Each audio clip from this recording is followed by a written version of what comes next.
হিন্দু সম্প্রদায়ের সবচেয়ে বড় ধর্মীয় উৎসব শারদীয় দুর্গাপূজার বাকি কয়েকদিন। এ উপলক্ষে ময়মনসিংহের বিভিন্ন পূজা মণ্ডপগুলোতে চলছে শেষ মুহূর্তে প্রস্তুতি।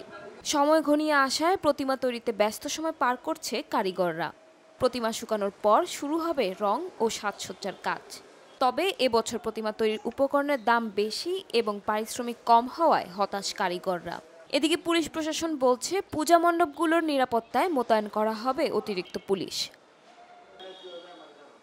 আকাশে সাদা মেঘ আর শুভ্র কাশবন জানান দিচ্ছে শারদীয় দুর্গোৎসবের বার্তা। ২১শে সেপ্টেম্বর মহালয়ার মধ্যে দিয়ে শুরু হবে হিন্দু ধর্মের সবচেয়ে বড় ধর্মীয় উৎসব দুর্গাপূজার আনুষ্ঠানিকতা।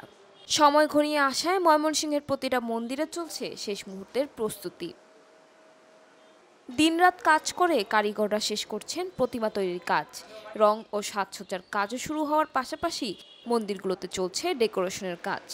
তবে অন্যান্য বছরের তুলনায় এবছর প্রতিমা তৈরিতে মাটি, খড়, বাঁশসহ বিভিন্ন উপকরণের দাম বেড়ে যাওয়ায় লোকসানে মহাজনরা। আর কাঙ্ক্ষিত পারিশ্রমিক না পেয়ে হতাশ কারিগররা। দুর্গাপূজার সামনে খুব ঘনিয়ে আসছে, খুব তাড়াতাড়ি সময় কাছে গেছে গা, তাই আমরা এখন দিনে রাত্রে মিলিয়ে খুব দ্রুত আমরা কাজ করে যাচ্ছি। যেহেতু সময় কাছে গেছে, মূর্তি ডেলিভারি দিতে হবে প্রতি মণ্ডপে, তা আমরা দিনে রাত্রে সবসময় আমরা সমস্ত কারিগর যারা আছি, মহাজন সহ মানে শিল্পী যারা আছি আর কি, মৃৎশিল্পী সবাই মিলে দিনে রাত্রে আমরা কাজ করে যাচ্ছি, অক্লান্ত পরিশ্রম করে যাচ্ছি। আমরা এবছর টোটাল 17টা প্রতিমা তৈরি করতেছি। মাটির কাজ মোটামুটি অর্ধেকের কাছাকাছি চলে আসছে। রঙের কাজ আরো 7 দিন পরে। কাপড় চোপড় পরানোর কাজ আমরা পূজার 7 দিন আগে থেকে শুরু করি, কমপ্লিটের কাজ আরো 10 দিন সময় পর থেকে।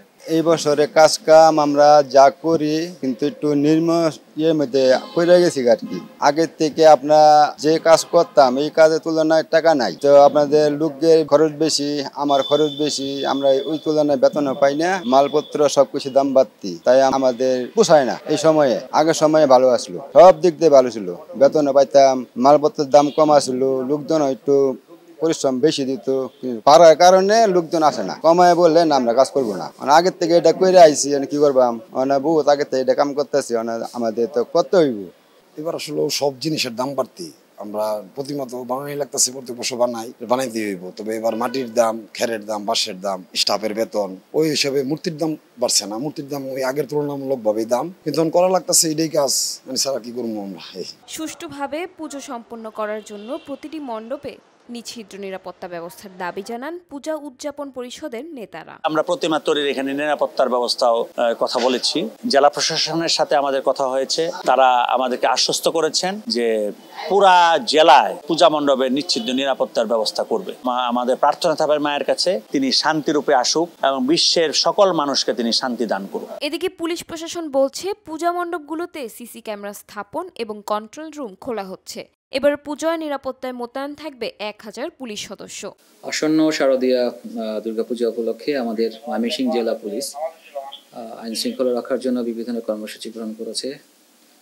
এর মধ্যে আমাদের প্রত্যেকটা থানা এলাকায় আমাদের ভারপ্রাপ্ত কর্মকর্তা এবং বিট অফিসার যারা আছে তারা প্রতিনিয়ত প্রত্যেকটা পূজা মণ্ডপ পরিদর্শন করছেন এবং থানা এলাকাতে যে সকল পূজা কমিটি রয়েছে তাদের সভাপতি এবং সাধারণ সম্পাদক রয়েছে তাদের সাথে নিয়মিত যোগাযোগ রক্ষা করছেন। এছাড়া আমাদের জেলা পুলিশের পক্ষ থেকে একটা কেন্দ্রীয় একটা নির্দেশনা দেওয়া হয়েছে যে প্রত্যেকটা পূজা মণ্ডপে সিসি ক্যামেরাটা বাধ্যতামূলক করা হয়েছে, তারা যেন সিসি ক্যামেরাটা লাগায়। সেই হিসাবে আমরা ওইভাবে প্ল্যান করে টহল এবং আমরা বিভিন্ন মণ্ডপে ডিউটি হিসাবে 1000-এরও বেশি আমরা পুলিশ সদস্য রাখার চিন্তা ভাবনা করছি। এবছর ময়মনসিংহে 781টি পূজা মণ্ডপে অনুষ্ঠিত হবে শারদীয় দুর্গাপূজা।